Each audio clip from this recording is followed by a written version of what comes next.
Imagine what's possible when learning doesn't get in the way of life. At Capella University, our game-changing FlexPath learning format lets you set your own deadline so you can learn at a time and pace that works for you. It's an education you can tailor to your schedule. That means you don't have to put your life on hold to pursue your professional goals. Instead, enjoy learning your way and earn your degree without missing a beat. A different future is closer than you think with Capella University. Learn more at capella.edu.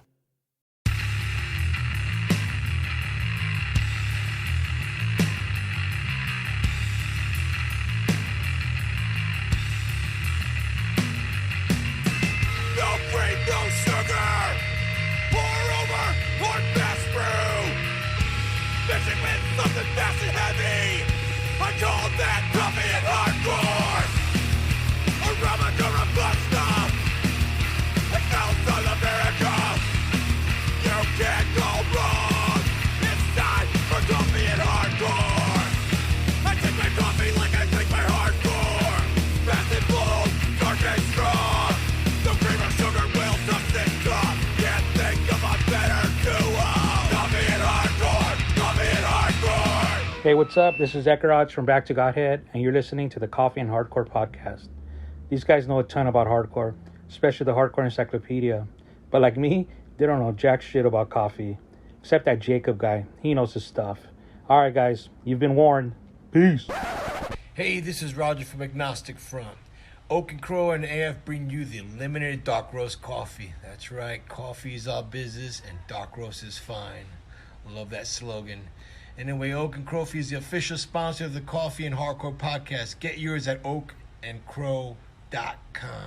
See you in the pit. Remember, coffee is our business and dark roast is fine. What is up, Coffee and Hardcore listeners? I am Wiley here in Chicago. Yes, I have my Detroit hat because Michigan is the best. But I live in Chicago. And I got the one and only, the Hardcore Encyclopedia, Stephen Scopo. Say what's up. What is up? What is up? Stephen Scopa. I'm here. I'm back. You are. It's been a while. Holy cow. It has. So this, my friends, is season 5, episode 12. And we're calling this one Pound for Pound with the Aggrolites. Yes. Mm-hmm. But Stephen and I, we had a great chat with Jesse Wagner, who is the vocalist and lead guitar player of the Aggrolites. Yeah, he's super cool. OG style. Super cool. Super cool. Super duper. So I wanted to get this episode. I wanted to do this. Mark, our buddy Mark Sylvester, set this up, by the way, because he went to an Aggrolite show and he let us know in our hockey group that Stephen is in, that Mick's in, that Mark's in, that I'm in. Hey, I'm going to this Aggrolite show. And I was like, well, my son loves the Aggrolites because they play Banana on Yo Gabba Gabba. And we talked about this in the episode. Oh, yeah. And I said, you got to record the Banana song for me live. And he's like, okay. So he sends me a recording of the Banana song, but with it, he sends Jesse and their keyboard player giving Otto a shout out. Right. And I was like, oh my gosh, this is crazy. So you know what? Let's play the Otto shout out. Yeah, do it. And the Aggrolites Banana song, just because we talk about it so much in the episode that I think everyone needs to hear it. So let's do those two clips. Let's do the Otto message and the Aggrolites Banana live clip now. What's up, Otto? Sorry you couldn't make it tonight, but we're big fans of you. Aggrolites. Big fans of you, Otto.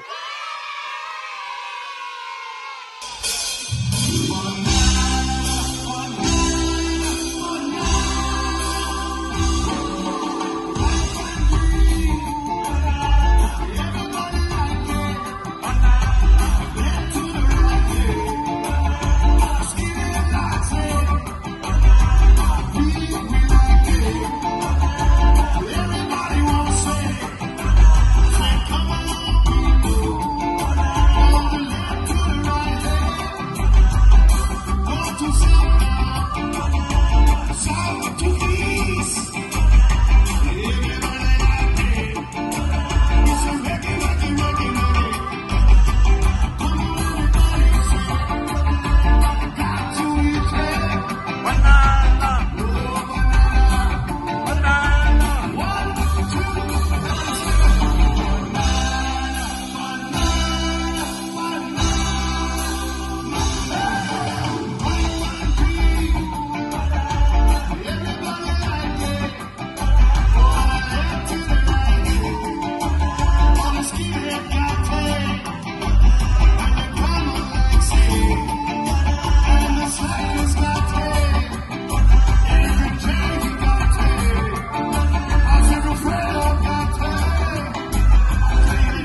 Cool, dude. That was so awesome that Mark Right. got that for us. Right?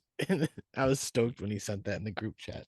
I know my wife and I were tripping out on it. It was so cool Right. because Otto loves the Aggrolites and the Banana song. And then he hooked up the chat. And they hooked up the chat, Yeah, and I right. sent him a And that's- video of Otto right. dancing to it, and he was like, "That's so cool." And we got Right. Otto the Banana Aggrolites shirt in like 3T. Looks so awesome on him. But thing- what'd you think of this chat, Stephen? Dude, it's good. Awesome dude. He knows everybody from that scene. He's definitely cool. I feel like we could have talked forever. Yeah. Yeah, he definitely he has his story. So it's a cool chat. Everybody's gonna dig it for sure. Yeah. Should we just get into it? Yeah, let's do it. All right. This is Pound for Pound by the Aggrolites.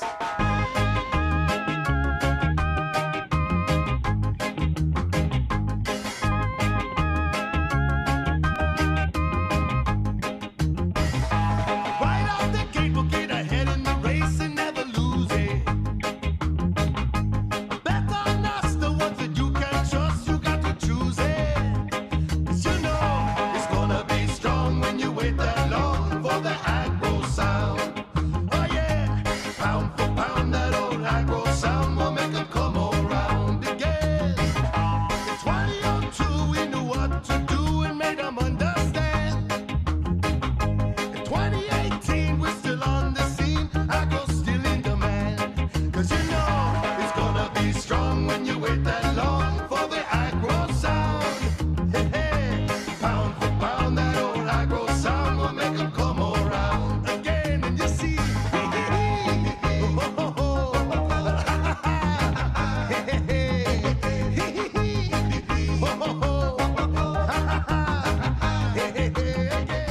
it's gonna be All right, everybody. We have Jesse Wagner, the vocalist, the lead guitarist from Los Angeles, California of the Aggrolites. Woo!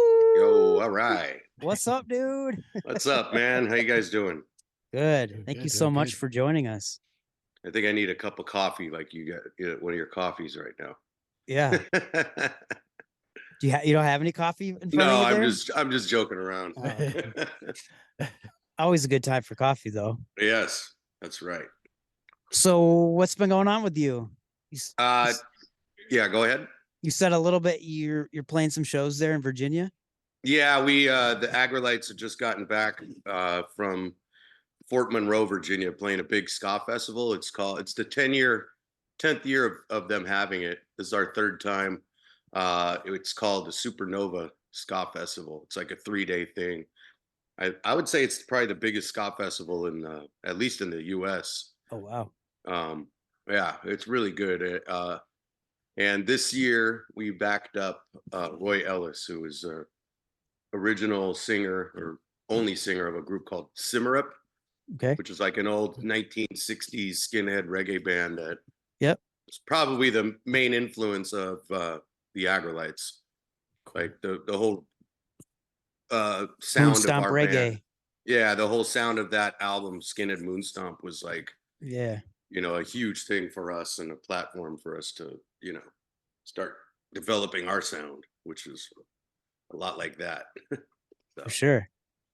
You guys started in 2002, and you're still Yes. you're still kicking it. Still doing it. Not as much as we used to, but we're still at it. Yeah, when COVID happened, the whole live entertainment thing stopped Yeah. for, Mhm. about a year to 2 years. I ended up becoming a barber during that time because I had no other, I had nothing going on. I was like, what am I going to do with my life? I was 41. So, but yeah. Have you been when a things- barber before that?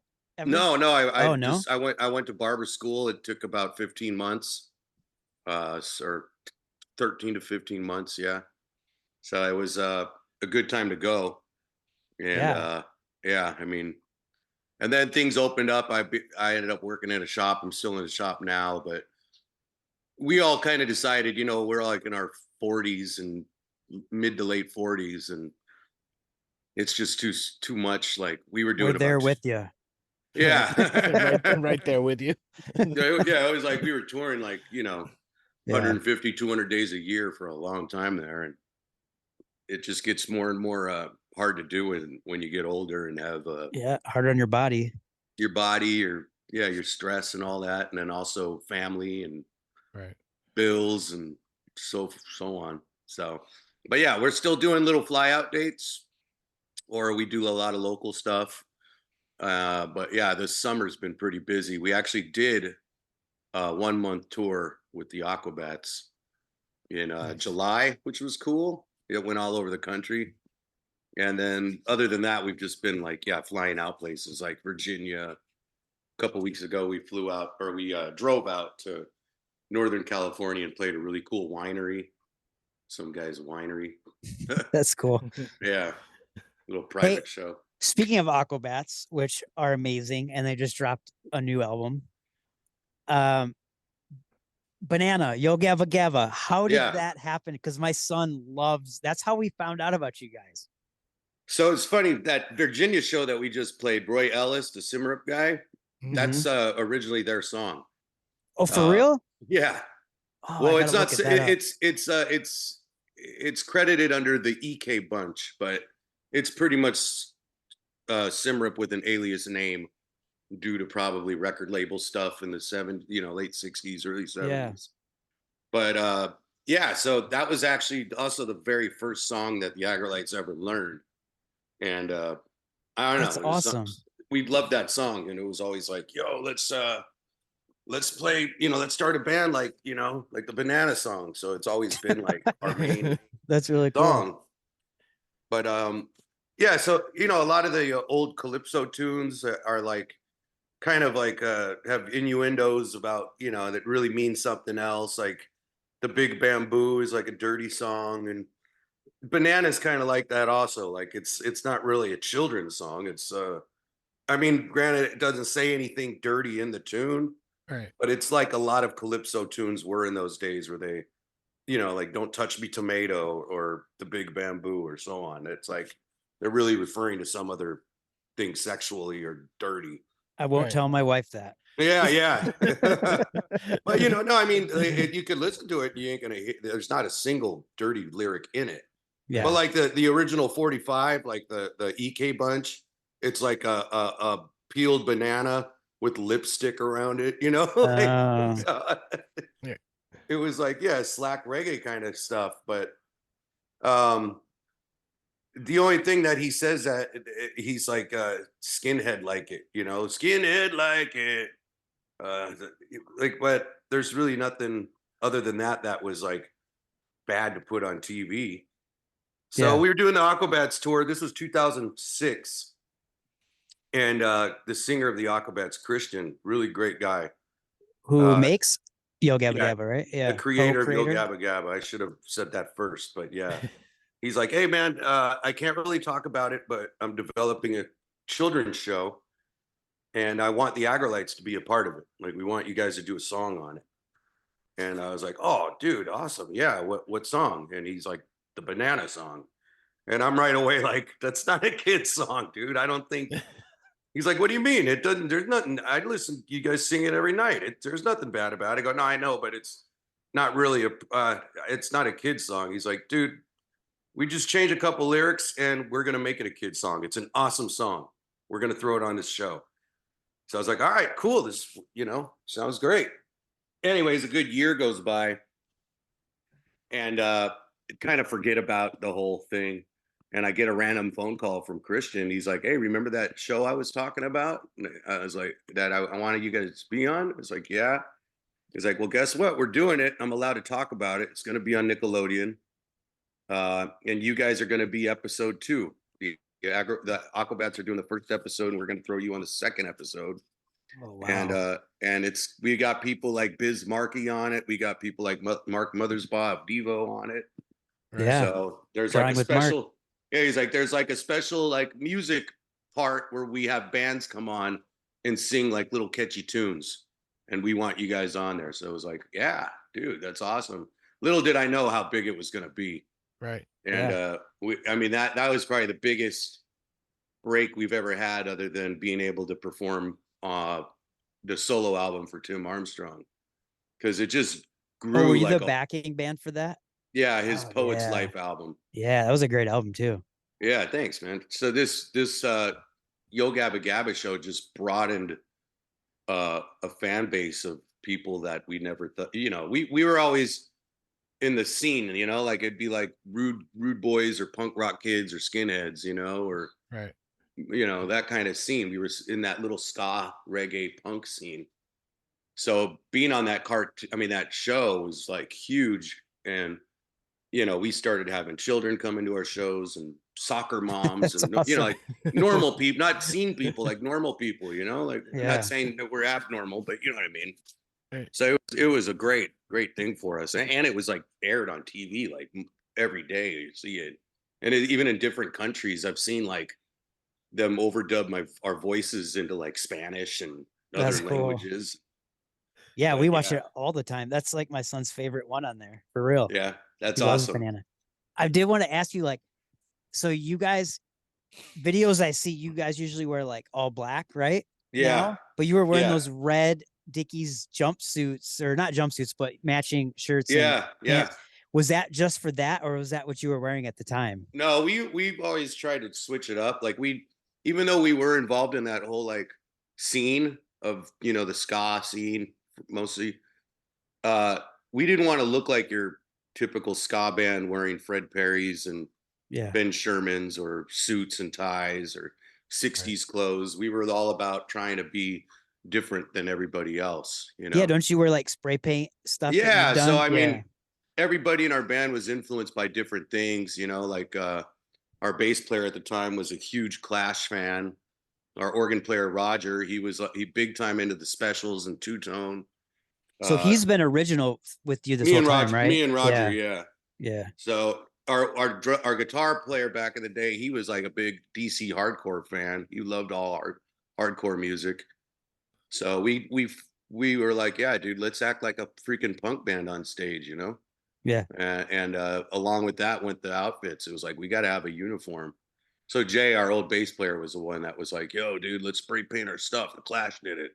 Yeah. So we were trying to look like the Clash at first. And then that kind of turned into like, you know, let's look like we're wearing prison clothes on stage. So, you know, we ended up wearing like an all gray jumpsuit with like our birthdays actually numbered on the chest. Oh, that's really funny.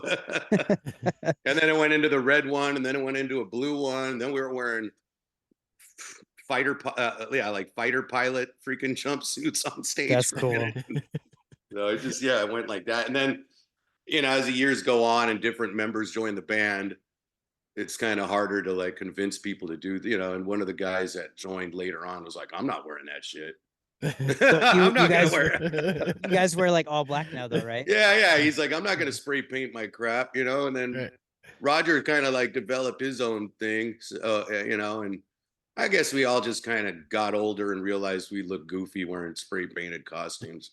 It was like, yeah, but it's fun, you know. It works when you're in your 20s and you're the Clash or somebody, but you know, our age, let's just wear black. Yeah. So we've just been wearing, and it's also, I guess, kind of laziness. Like everybody looks good in black. Just no shorts on stage. That's the rule. Very true. Everyone looks good in black. So I was doing a little bit of research, and I, you know, was looking at some things about you guys, and I didn't know this, and I'm a fan of you guys, but you originally were made up of two Los Angeles ska bands, right? The Vessels, reggae bands. Sorry. Reggae and ska is what it said. Sorry.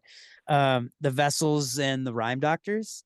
Rhythm Doctors. Doctors. Yeah. Oh, sorry that's okay. At the time in the mid 90s, Hepcat was like huge, you know, everybody was, I mean, they still are, but everybody was kind of like trying to do the Hepcat thing, at least in the West Coast, trying to do like the traditional 60s Jamaica ska, you know, with the harmonized vocals and the horns and the 60s suits and all that kind of look. And we wanted to do what Hepcat did, but with reggae. And Greg Lee actually from Hepcat said it best. He was like, there was that style of music that all the DJs were playing in between the bands while they were changing the set over, you know, changing the stage over from one Yeah. band to another. The DJs were playing with like the old school skinhead reggae stuff, but no bands were really touching that sound. Nobody was doing it. So that's what we were like, let's jump on this and start doing it. So that's where the Rhythm Doctors came from. And shortly after the Vessels, they got into it too. And yeah, then both bands broke up around I would say the early 2000s. Were you in one of those bands? I was in the Rhythm Doctors, yeah. Okay. And Roger was from the Vessels. And the other members aren't with, like me, Brian and Corey were in the Rhythm Doctors, and Roger and Jay were in the Vessels together. But Brian, our original guitar player, he was a sound engineer in Hollywood. And he had the keys to a pretty nice studio that actually used to be Motown. It was when Motown moved to LA. Oh, wow. West. Yeah.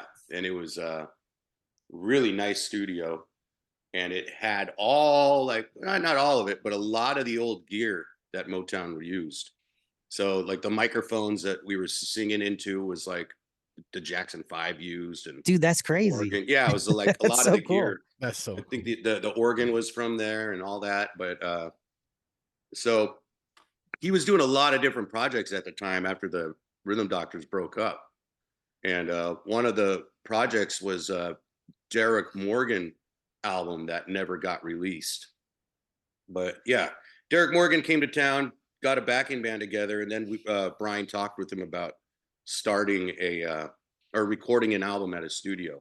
So he got all the local musicians together and did a few different sessions, and a few of us were the songwriters, you know, and that's how that formed. So it was like within that group of musicians that got together and did these sessions for the Derek Morgan thing is how we fell into knowing Roger and Jay. And it just fit like perfectly, because it was like, this is the other skinhead reggae instrumental like organ driven band that's out in LA that's still around. So it was like, hey, you're not doing anything, we're not doing anything, let's start a new band, but let's do it like the Banana song. Yeah. We all love Simmer Up, let's go for that kind of thing. So that's what we did. I never sang in a band before or anything. I was just play guitar. I was yeah, pretty much just a guitar. Oh, in the Rhythm Doctors, yeah, I was just a guitarist. That's when crazy, because your voice fits it so well. When I was in thanks. When I was in high school, I kind of dabbled around in like little garage bands and stuff and tried singing, but no, when it was like, no, you're gonna sing. So I was okay, all right, well, I'll figure it out. And you know, lost my voice a million times in the process of trying to learn how to sing, but I think I kind of have it down now. Yeah, you've been doing it for a long time now, right? Over 20 years. Yeah, long time. Since 2002. 20. So, since it's been 20 years, I always have like this one question that I go to. I would love to hear like what is like the craziest or like coolest like traveling like concert story that you've entertained. Man, we've had a lot of good ones and a lot of bad ones, a lot of funny ones. One that I'll never forget is in the early days. We had a show. So we had a tour in the UK where we were going with Madness, band Madness. Oh wow, yeah. And One Step Beyond. Yeah, and it's it was like a big arena tour, like playing giant, you know, like Wembley Stadium and or Wembley, or not Wembley Stadium, sorry, huge. Wembley Arena and so on. But it was like big, like 10,000, 15,000 people a night kind of thing. It was only a 10-day tour, but when you do big shows like that, your pay isn't great because they don't have to, you know, you're getting the exposure, you're getting something, you know, like. Right. So we were barely making anything, and we set up a few East Coast gigs to try to help pay for our flights, you know. And this was at the time of it was December in 2005. It was this horrific snowstorm that was going all over the country. And we're wearing, you know, Dickie shorts and canvas shoes, jumping in the van and trailer with no freaking snow chains or anything, like a bunch of idiots, you know, and start driving across the country because we gave ourselves 4 days or something to get over to Canada. to get the, these good playing gigs that could fly us out to the east, to the UK. Yeah. So we're on our way and we're like barely in Arizona. And all of a sudden this snowstorm's horrible. And we're slipping and sliding on these icy roads. And Corey, our drummer, was driving at the time. And Brian Dixon, our guitar player, was in the front seat. We had a futon mattress instead of a bench that we just laid out in the front, so we could like actually lay down on it rather than everybody huddle, on a bench. And I was on the floor on this futon mattress, and Roger, somebody's on the bench behind me, and all I remember is I heard whoa, whoa, and they're hugging each other in the front seat like Scooby-Doo and Shaggy. And Roger, whoever, falls on me, and I look up and I thought we were gonna die. The whole van and trailer does this 360 spin right into center median, what do you call it? A median or whatever. Yeah. And plows right into the snow. Oh, man. We're like, are you everybody okay? Everybody okay? Everybody okay? And we look up and like, we're thinking our gear is probably all over the road and the trailer, We look out, we get out of the car, we're in about 2 feet of snow, freezing cold, wearing shorts. and our van is right here with the trailer perfectly behind it. Like the van and trailer must have spun like that's crazy. Nothing jackknifed or hit or anything. It was this perfect straight line, and all the gear was still in the back. We're like, crap. Well, let's dig this thing out. So yeah, we're freezing our asses off using, I'm surprised we got frostbite or anything, because we're like trying to get all the snow. And we finally got the thing out of the snow. And the storm was so bad that they closed the road. So we were on the side of the road, soaking wet. Jeez. And had to like sleep overnight on the side of the freeway with all the other truck drivers. And okay, now we're like losing a whole night of traveling. And we got to get to freaking Toronto or whatever it was by, Friday or something. And if we don't play these East Coast 3 gigs, we're not going to make the money to freaking, fly to UK. This is the whole reason we did. We ended up like, we didn't get a hotel once. It took a week to get there. And two of the 3 shows we had to cancel. But we drove on that icy freeway, and all we did was take turns.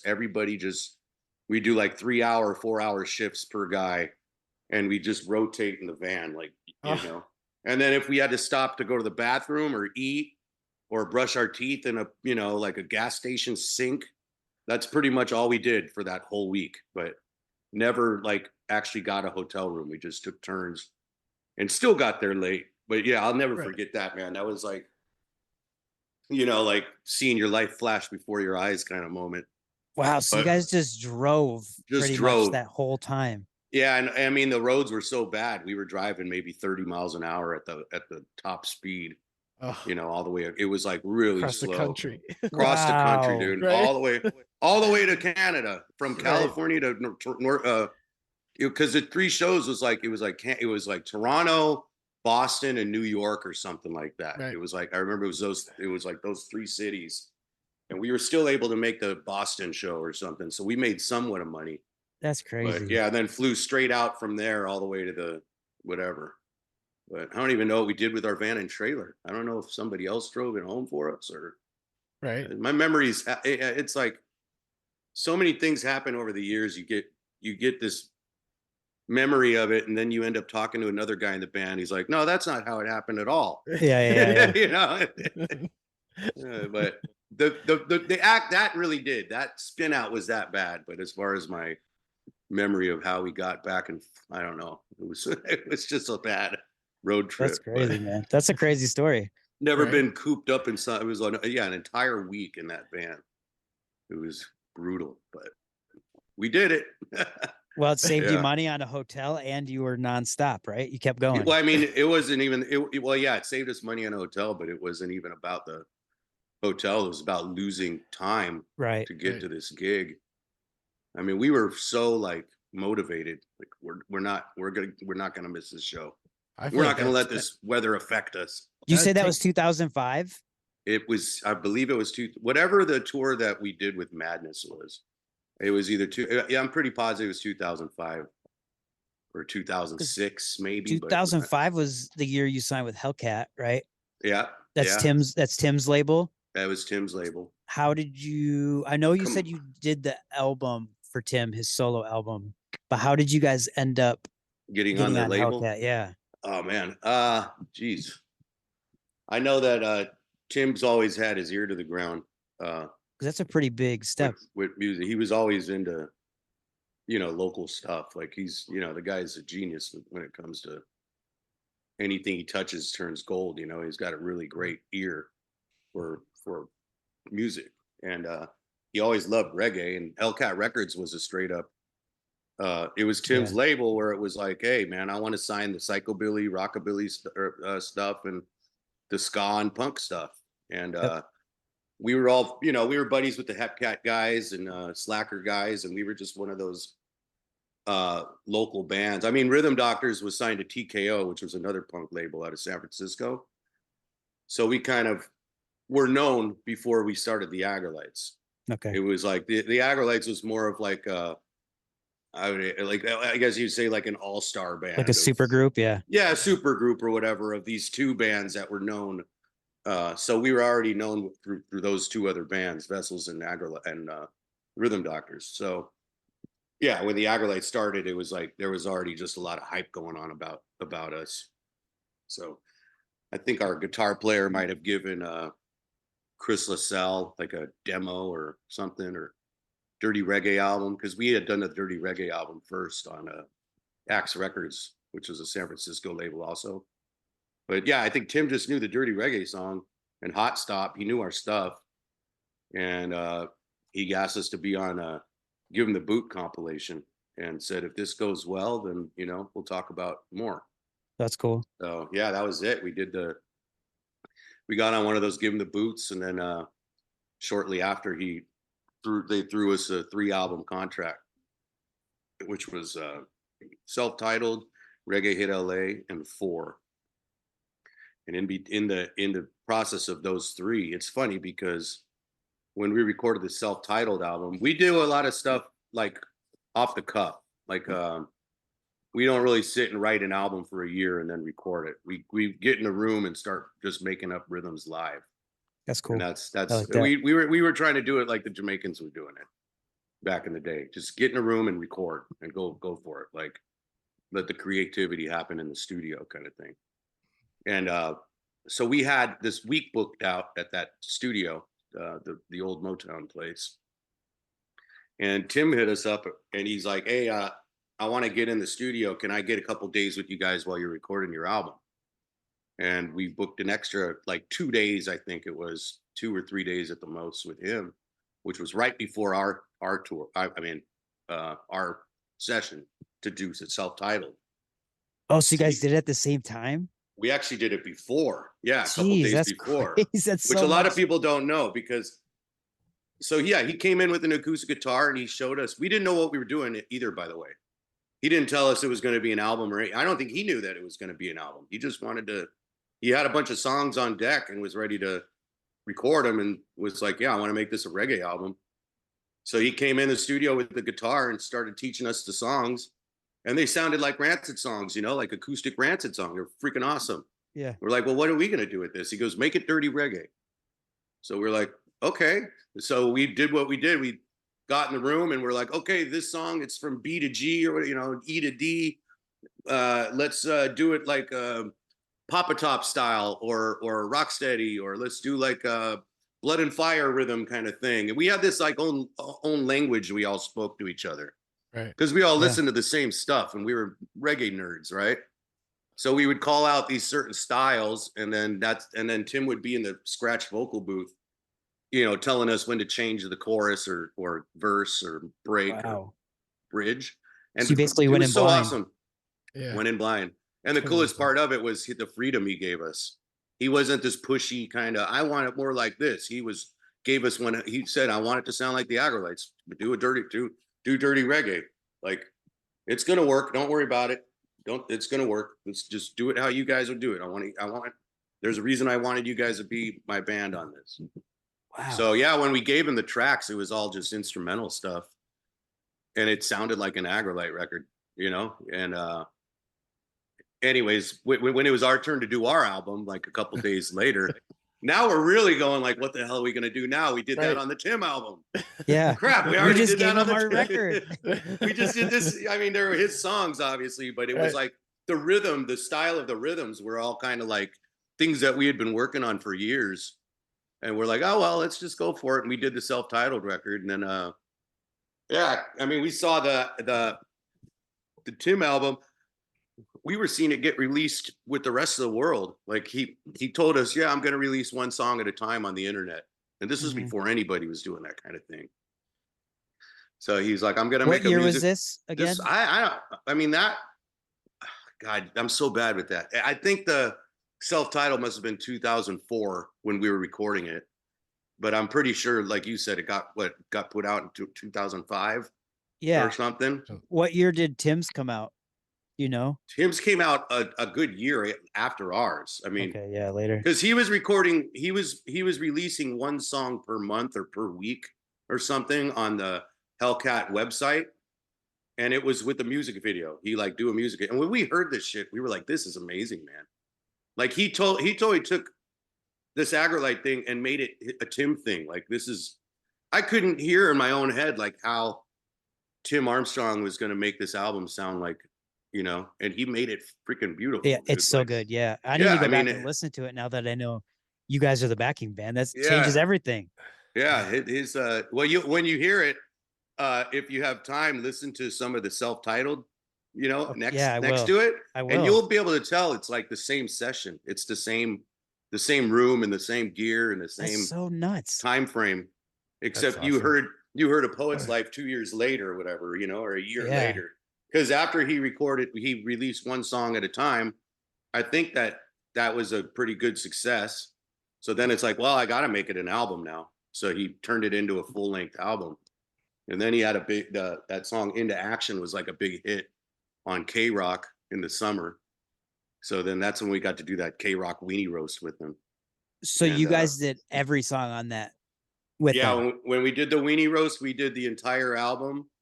And then we also did a like Ruby Soho and Time Bomb or something. Lars came as a special guest. That's crazy. So it was him and Lars came up and, you know, Lars sang with them, and that girl Sky Sweetnam, who sang on the Into Action song. She's pretty big now. Yeah. She's got a band out, and she's a Canadian girl, and she's got a band out in Canada with her husband that are really successful. Man, I can't. Sumo Psycho is what they're called, but they're not punk at all. They're like, it's their own thing. But we've seen her every now and then over the years. Yeah, man, it was a great thing. I mean, Hellcat was always our dream. The dream label. That's huge. It was like when we started our band, we were like, our goal was to get a booking agent and be on Hellcat Records. That was like our biggest goal, was that, you know. So because we knew Tim would be able to market us the way that we wanted to be marketed. You know, he knew. Oh, for sure. He knows that. He knows that sound. He knows that music. Yeah, he loves that sound. Yeah. So now you're on Pirates Press Records. Yeah, that was awesome. Is that basically the same distro, like the vinyl record distro, but now they're a record label, or how does that work? Yeah, well, Pirates Press is really a merchandise company. They make merch, you know. Okay. And I didn't know that. Skippy, well, they do the vinyl too. I thought that's how they started. They started as like a vinyl, and then they also did like shirts and mugs and shot glasses and whatever else you can think of. But the main thing was the vinyl. But yeah, they started a little label, Pirates Press Records, and it's not too many bands that are on it. But yeah, we got lucky with that one because a lot of the stuff that we did, Hellcat couldn't do vinyl of, and we had a big vinyl fan base. Yeah, of course, that's huge. Yeah, like reggae and ska, like, you know, a lot of people collect like old original press reggae albums, and this was like in the early 2000s. Nowadays, everybody's getting vinyl again because nobody listens to CDs anymore. But back then, it was CDs, you know. Yeah. Yep. But yeah, so we full circle. Yeah, and Hellcat couldn't be, I don't know why, but they couldn't press like Reggae Hit LA on vinyl or the self-titled. They only pressed 4. 4 is the only one they put out on vinyl. So getting with Pirates Press, I've always been friends with Skippy, who's the owner of Pirates Press. Like way back in the Rhythm Doctor days, I've known Skippy since I was probably 18 years old or something, 19 years old. You guys go way back. Yeah. Oh, yeah. And I talked to Skippy one day and I was like, hey, man, would you guys be interested in Aggrolites? We want to do a new album. Would you be interested in putting it out? And he's like, yeah, dude. So we did that Reggae Now album, but Skippy was also in good ties with Tim and the Hellcat, and Epitaph and all them. So he contacted them and was like, hey, I want to release all the Aggrolite albums on vinyl. Is that okay with you guys? And they were like, yeah, they gave him the blessing. So it was a really, really cool thing to be with Pirates Press, because not only did they release our new album, but they put everything on vinyl now. So yeah, now we got all of our albums on vinyl, which we're stoked about. Yeah, because there was a 8-year gap, right? Yeah, we took a long time off of recording. But you're still playing shows and all that? Yeah, we were still playing. We were just on the road so much that we never had time to get in the studio. Or if we did have time, we were too burnt out on each other to even want to show up and like, I don't know how bands like the Slackers do it. They're very regiment or whatever the word is, like disciplined. Yeah. Because it's hard to be in a band and be together for 24 hours a day for a month straight and then go home and want to jump right in the studio and get creative and write a new album together. It's not the easiest thing in the world to do. But I agree. Yeah. So yeah, and a lot of guys wanted to do their own thing for a minute. Like Roger always wanted to open. He was buying a lot of vintage recording gear, so he started getting into producing and recording other bands and stuff. And he did a couple solo albums. And then I did a children's album at the time. No way. Yeah, I did an album called Happy Wags. And it's under, put out. What is it under? It's on not Asian Man Records, but Fun Records, which is it was Mike Park, who is the singer of a band called Skankin' Pickle. I need a link to that. So Mike Park had a label called Asian Man Records, and Alkaline Trio was on it. That was probably his biggest band. Yeah. But he also put out a children's label, and like what's his name from the Bouncing Souls, Greg and his wife Shanti, they were on that label with the kids album, and we had that Yo Gabba Gabba thing was all over the place during the time, and my sister had just had two boys back to back, or a few years apart. So it was like, I'm always around when I'm home from tour, I'm always around my nephews. And it was like, you know what? I might as well just write a kids album. This would be cool. So yeah, I called up Mike Park and was like, hey, I recorded all these songs on my laptop, like while I was home. And they're pretty much just demos of mine. Aggrolites would never record these. And he's like, send it over. I'll make an album. So he signed it. But yeah, it's called Happy Wags. Happy Wags. So that's the name of the band. Yeah, that's the name. No, that was the name of the album, and I guess the band. I don't know. It was really. It wasn't really. Name? It was just me. Just yeah. I mean, I had a couple guest singers. Can you find this on like digital anywhere? To be honest, I think you got to just type in Happy Wags, and yeah, it's on Spotify and all those. You'll find it on any of those iTunes. Okay, but it'll be under Happy Wags. Yeah, it's on. You'll see it's a big cartoon album cover. It's like a good friend of mine named Altiu. He's this French guy. He's a French cartoonist, but he's a skinhead guy. And he's designed stuff for Rancid and the Templars and a lot of other big, he's just one of those guys in the scene. But he draws like the Smurfs kind of cartoony, Right. The Smurfs was like an actual French cartoon from back in the day. Oh, I didn't know that. Yeah, but I asked him to do the album art, and I was like, I'm excited for this. The album art's awesome. Like I'm more stoked on the album art than I am on the songs. I'm excited. I want to show my son.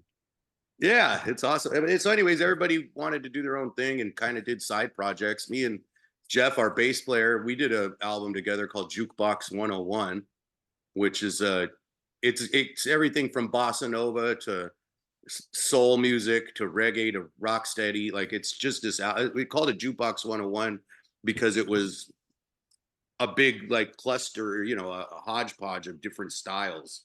Right. So it really couldn't make it. Like we tried getting that sign, and a lot of labels were like, well, if you had every song sounding like this one, but it's just too diverse and it's too different. Nothing really, it wasn't like sticking to one niche. So they didn't want to touch it. Yeah. But I mean, me and Jeff, we were like we listen to everything. It's not just reggae all the time. Like, I mean, Jeff's a huge Brazilian fan, like into bossa nova music and all that. And so am I, but not as much as him.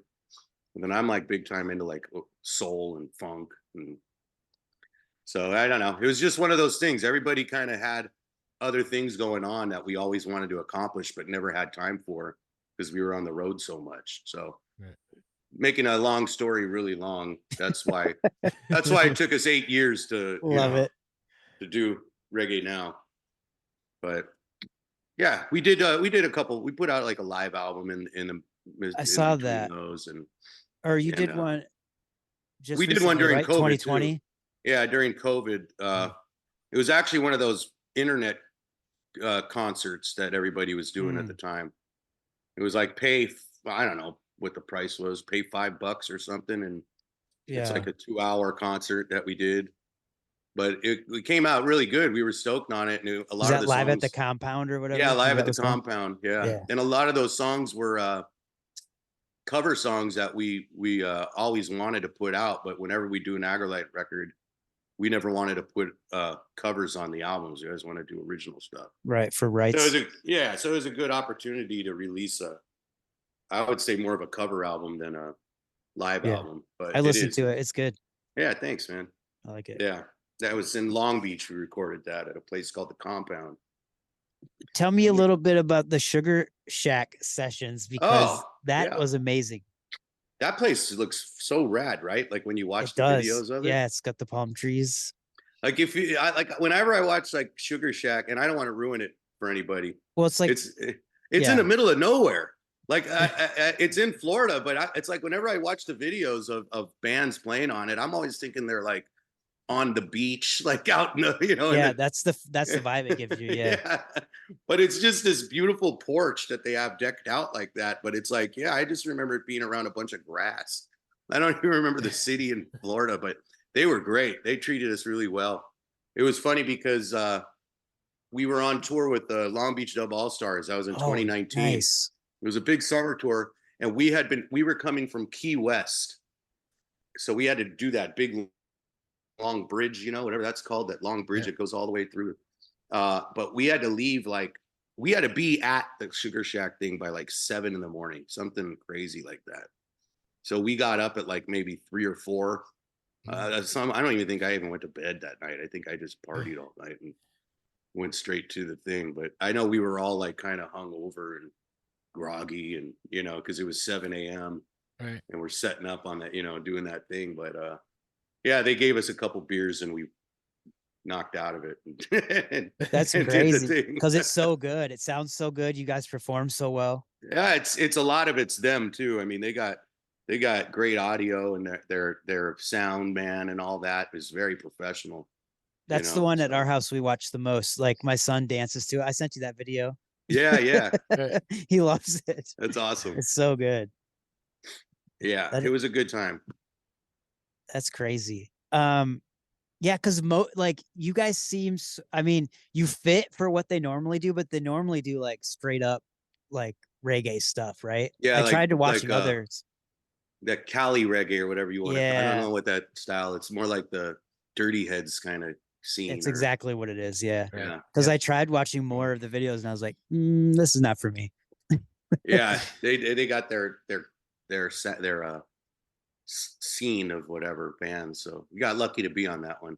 It's so good. Yeah, I love it. Yeah. Hey, Stephen, don't forget now. Last time you forgot, you got to throw them out the question that we throw out every person. Oh, the Mick question? Yeah. Oh, geez. So every time we ask somebody, what is something that people would be amazed to know that you either watch or read or like a movie, something that you're interested in, or We music say that like you're a guilty interested in. pleasure. Yeah, Kind a of. guilty pleasure. Like, what is your guilty pleasure? This is my favorite question.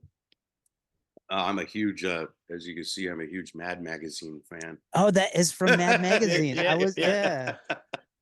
I got a Alfred E. Newman tattoo. No way. I'm like, yeah, I guess maybe that would be my, big thing as far as something I read. That You I've collect even them? made an You collect Aggrolite them? shirt. Yeah, Yeah. not anymore, but I mean, from the time I was about 6 or 7 years old, and I was home from school sick, and my dad came home with my first Mad Magazine, That's awesome. and I was just so into Nice. the art, the cartoony. Oh, yeah. I love cartoony shit. I've always Yeah. been into that. Like, so I just that was a magazine, and then from the time I was 6 years old all the way till I was about 17 or 18, every single month I'd go down to the freaking grocery store, ride my bike down, buy the latest copy of Mad. So I got every single copy from 86 all the way to like 97 or 98. That's So it's like amazing. Do 11 they years. still make it? No, they'll Oh. bring it back. They'll bring it back like maybe once ever, they stopped making it monthly a few years back, but now they'll like re-release like Yeah, they do old. like special stuff, right? Yeah, Like, yeah. yeah. But I've always been into Mad. I got a Mad Magazine board game. I have Mad Magazine tie and jacket, and it's That's really cool. ridiculous. I have a wallet with Alfred E. Newman on it. It's like, That's awesome.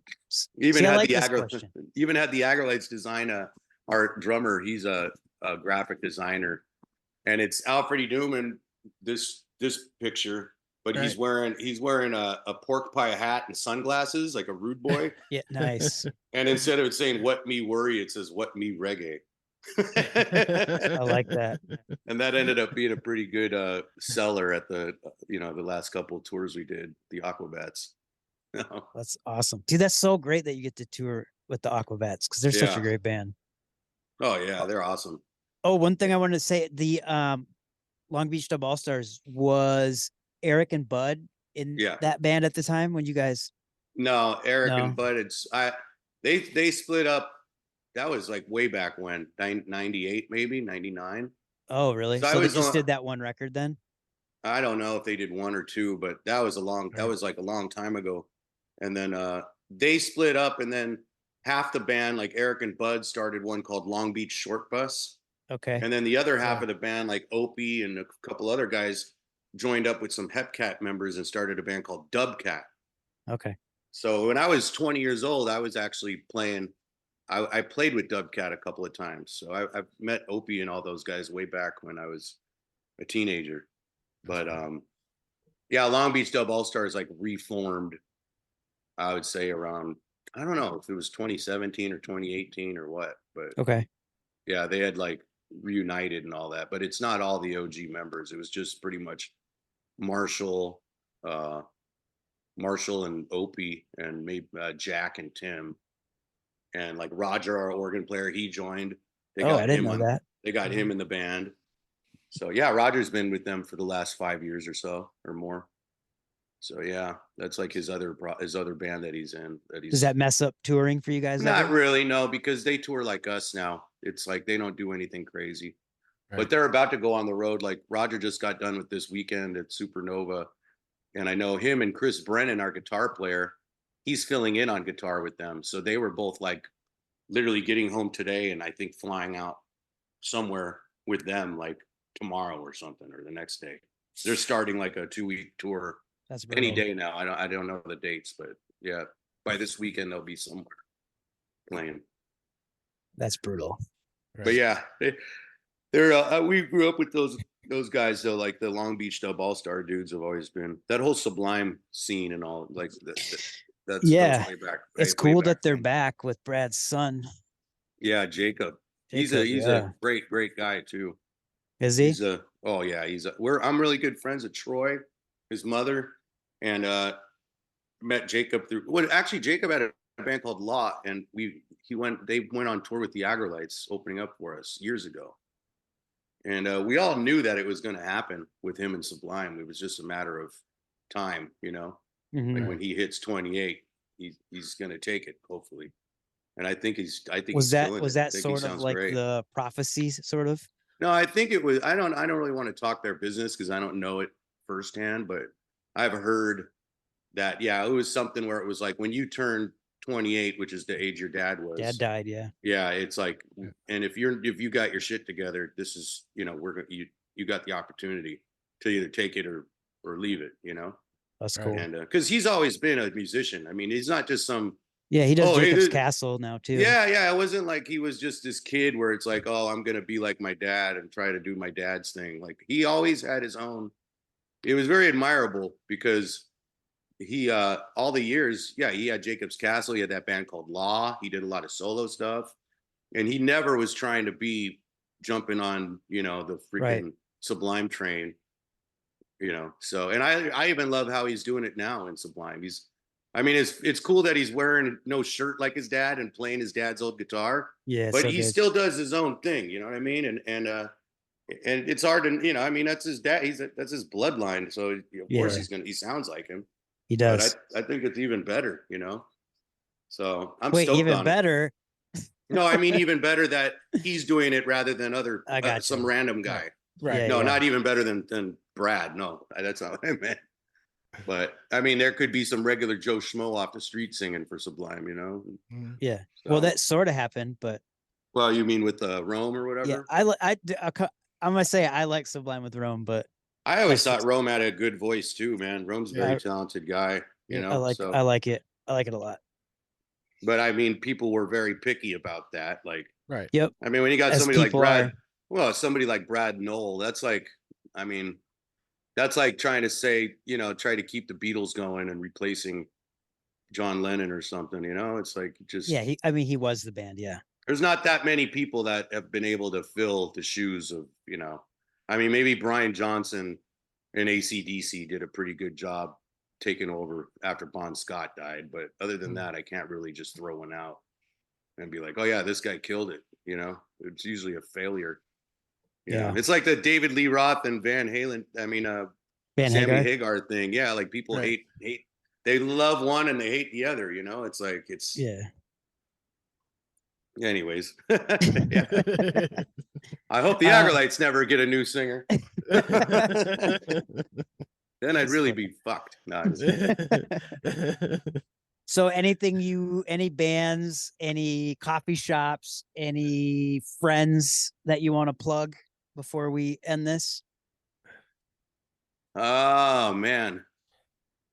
No, I don't. I could plug a million bands, but go for it. I mean, there's just the LA scene, like our buddies, the Steady 45s, great dudes. Give them the flowers. There's a band called the Elysians out of LA. That's great. I know Hepcat's recording new material, so hopefully they haven't had an album out since 98 or 99 or something. So that's that's really something to look forward. I mean, we just lost Greg Lee, unfortunately, the singer. He just passed away in April, but looks like they're going to start doing some stuff. I mean, Alex is a good friend of ours. I play in Hepcat sometimes when Lino's not able to do the show.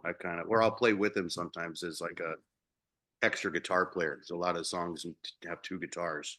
Yeah. But they were in the studio just this last week recording at Penrose, which is the guys from the Dap Kings, the Daptone label, Bosco Man's studio out in Riverside, California. So it's gonna be good. I mean, what I've been hearing, I'm looking forward to it. What else could I talk about? I don't know. I kind of live in the boondocks, so there's nothing really locally to brag about out here. It's about it. Dub clubs every Wednesday. We're gonna do a Greg Lee tribute show. Let me see the date that is. That's coming up at the El Rey Theater, and the date is coming up very soon. I have to look here. Yeah, it'll probably happen before this comes out. Then it's gonna be October 20th. Oh, is this gonna be out before then? No, yeah, it'll probably be out before then. Yeah. Okay. And then yes, it will be. What else we got here? Aggrolites are playing a place called St. Rock in Hermosa Beach on October 12th, which is going to be a fun one. St. Rock's always a good time. And that's about it, man. I appreciate you guys having me on the show. Thank you. I know my sure. stories are sometimes long and drawn out, so thanks for They being were patient. great, They're man. great. We really appreciate this. I've been told, man, you need to shut up every now and then. So Before we go, what song do you want us to play this episode out? oh wait, I got one more. You know, Okay. Vinny, because you guys are friends with Vinny Stigma. Yeah, we just did the episode Yes. about his book. We had Yeah, him on. so this is awesome, and I'm pretty sure I could talk about it. Sigma. We're good friends. I'm good buddies with Vinny. I love Vinny, man. Everybody loves Vinny. Of course. And so I was playing in a punk band during the pandemic, or the pandemic actually kind of shut it down, but it's called UXB, United X Bombs, which is all the original members of US Bombs, but minus Dwayne Peters. So it's like Chip Hanna, Wade Walston, and Kerry Martinez, and I was the singer. And we had a full album come out and everything, but once the touring got booked, COVID happened and everything fell apart. Right. But Chip is a really great drummer, and he's like a country western guy too. He does like solo stuff. He plays on some train out by the Grand Canyon. He like does this like train show, or he used to, at least, where he just goes around and serenades people. Yeah, it's freaking awesome. But anyways, Chip got with Vinny, and Vinny made a country doo-wop album with Chip. Oh wow. And I got involved, and I got to sing on it with him and do all the backup vocals. And well, it's really cool. yeah, so I don't know when that's going to be released or what, but keep an eye out for Vinny Stigma doing something other than hardcore. It's going to be rad. Did he talk about that at all, Stephen? I don't remember. I don't think so. Yeah. No. Yeah, I think I'm allowed to talk about it because I've seen Chip put stuff on the internet about it and things, but there's really no more details than what I just told you. It's done. We mixed it and mastered it at my house here. Chip came out with Carrie for the week for about 4 days, and we all mixed it together. And So it is it sounds just great. going to be under Vinny's name? Vinny Stigma? No, there's going to be a title, but yeah, it's going to be under Vinny's name with an album title. That's cool. But yeah, keep an eye out for that. It's really cool because Vinny's like a big fan of like old country. Yeah, I mean, and he's a huge doo-wop. I mean, the guy's from New York. He's straight from Little Italy. Yeah. Like growing up, like or all the years of like being on tours or something with them. There'd always be a night where I'd end up in a corner singing like Deanna and the Belmonts or something with him, or some old doo-wop songs or whatever. So it worked out perfectly, man. It's awesome. He's the life of the party everywhere. Oh yeah, he's great, man. He's one of the best, man. I got a Vinny Stigma painting in the other room here. No. It says Saint That's so Vincent, awesome. and it's a painting of him with a cigar. Mike Gallo did it. Mike, the bass player. Oh of Agnostic yeah. Front. He was doing that for a while. Yeah, he does a lot of Yeah. art stuff. He does those shiny.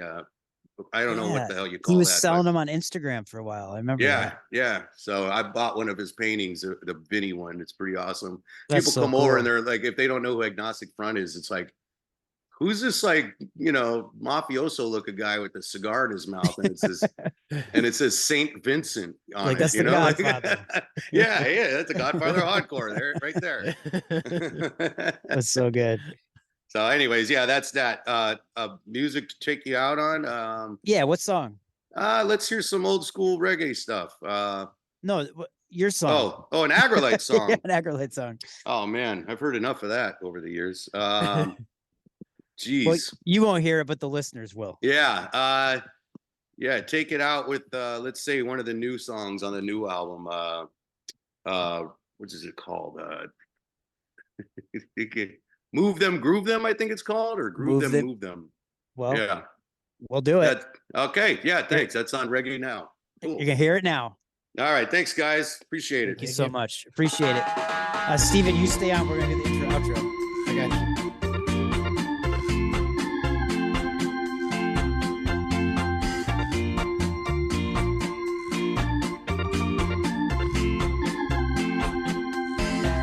Shake your hips and groove them to this reggae beat.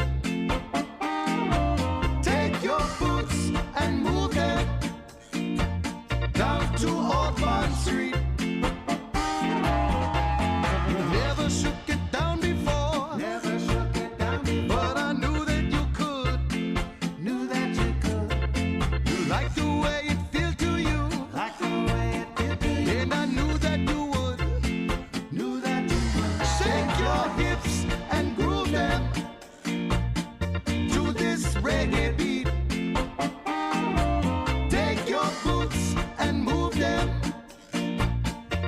to Orange Street. Feeling make you shiver. Feeling make you shiver. And I know you like that. Know you like that. The beat make you quiver. The beat make you quiver. And I love where you're at. Love where you're at. Shake your hips and groove them to this reggae beat.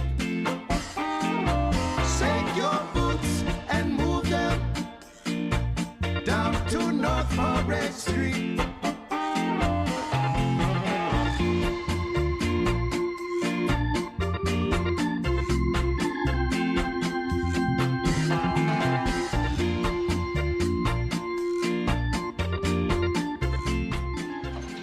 Would anyone like some coffee? Oh, that'd be nice. How would you like it? In a cup, fool. Well, unfortunately, this is our outro. So this is when we have to say goodbye. So Goodbye. maybe we'll see Goodbye. you soon. We'll see you soon with another guest in the future. Yeah. Since we're kind of back doing this coffee and hardcore thing, and maybe we'll have a recommendation for coffee too, so we can add that in there. Just to keep the status quo going. But yeah, no, it was awesome coming back. It was awesome, chatting with you again, Wiley, and chatting with Aggrolites. This is pretty cool. It's football season. Hockey's right there knocking on the door. I'm excited. I don't even want to talk about football right now. Oh, come on. This is the future, and by then it'll be all right. Hopefully, if Jared good. Goff can Dude. become a quarterback again. Dude, the Lions they have a solid team. They got a long season coming, so Hutch is on fire. that's right. Yeah, he's an animal. But I'm so excited for hockey. I'm going to the Red Wings Bruins game. We officially got our tickets for November. That's gonna be cool. Yeah, dude, I'm so excited. In Detroit. Yep. Yeah. Your wife's gonna wear Bruin stuff, right? She's not going. No, she was invited. So this is like an all guys trip for my dad, my uncles, my cousins, and I guess I'm part of the cousins. But right. She was my Uncle Jeff was like, yo, she can actually go. Because we went to the Michigan football game last year. Right. Because he knows how much she loves the Bruins. But it's just not going to work out with our son, being 3 and not really having a babysitter right that we can trust. I don't know. I mean, there's family and stuff, but it's like he's our first kid. It's hard to. The first one is different. Yeah, hard to let anyone watch them. I totally understand. That's all right. You have to take a bunch of videos for. Yeah. For sure. Oh yeah. Brad Marchand licking people. Yep. Did you see that clip I sent you? Yes. Where they were interviewing and they asked him what was the worst thing he probably done. He's like, probably the lick. Right. The best one is the one when he's driving the car and he's like super small. Oh, that's pretty funny. They had me cracking up. We do have some bad news for the listeners. Oh, you're gonna go there? I think so. All right. Yeah. We weren't going to for a little while, but we've only got 3 more episodes that we're gonna do. That's right. Coffee and Hardcore after this episode, after the next one, and then we're gonna do a final one, and then we're done as a podcast. It's gonna be a coffee and hardcore. Oh, it's been a lot on all of us. We're all older, dealing with different things, and right. It's just become a lot to get guests and get them around. And but Mark actually hooked us up with this one. He's hooking us up with the next one, so he's helping out a lot. Right. It sucks, but Mick and I are actually starting a new podcast, though. What's that one gonna be? That one's. Are you able to talk about it? Yeah, why not? Right, let's do it. So that one's called Shooting the Shit with Wiley and Mick. Shooting the shit. And it's basically, I don't think we're gonna have any. We might have like you guys, like friends on once in a while, right? But no one famous. Just gonna be us. It's pretty much gonna be like the intros that Mick and I used to do from like season 1 and season 2. How remember we did those long extended intros? Yeah. It's just gonna be us talking about life, talking about what's going on, everything in the world. Yeah, Yeah, it's because yeah. the podcast is supposed to be like our outlet, Right. and it's ended up becoming sort of us stressing out about getting prepared, even though we're super busy with family and super busy with work. Right. And it's just, I don't know. It's kind of not been fun. Not saying that these chats aren't fun, because they are once Right. we get into it. Yeah. But the it's lead up to it is very stressful. It's the buildup can be stressful for sure. Yeah. It'll be good. It'll be good. I think it'll be good to listen to you two jibber jabber for a while. You know. Yeah. I mean, I, most people, like a lot, we'll probably lose a lot of listeners because famous people on it. But you guys are awesome. Come on. it'll be fun. Yeah. It'll be So good. we're projecting that'll come out next spring. That'd be cool. That's when we're hoping. So mark it on your calendar. All right. Mark it on your calendar next spring, all of spring. But we don't know. Like, we're just gonna see how it goes. Like our whole spiel at the end is gonna be like, "Thank you for listening. This might be our last episode ever. We don't know." Like, you know what I mean? Right. That's gonna kind of be unpredictable because that's how our lives have become. So I think we are not alone, my friend. yes. Oh, I know. People's lives are hectic. I get it. This is very true. So we hope you enjoyed this episode. We got 2 more episodes coming, and then we will say goodbye. But we are going to do an album of the year. We're gonna keep it true. Mm-hmm. I might talk Mick into doing a short, very tiny short Christmas episode. That's my goal, to try to talk him into that. Mm-hmm. Maybe we'll record it at the same time as we do the last episode and break it up. Who knows? But I think so. You better start narrowing down your album of the year. Yes, because that'll come earlier than normal. So we'll have to get it figured out. But thank you all for listening. And, hope you have a good football season.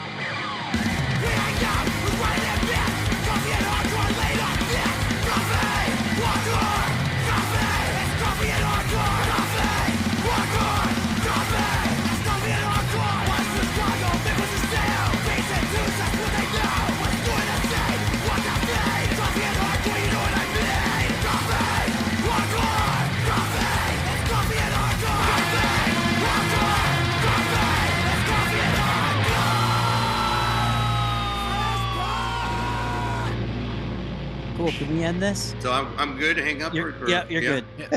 Okay. Bye, Stephen. Take it easy, man.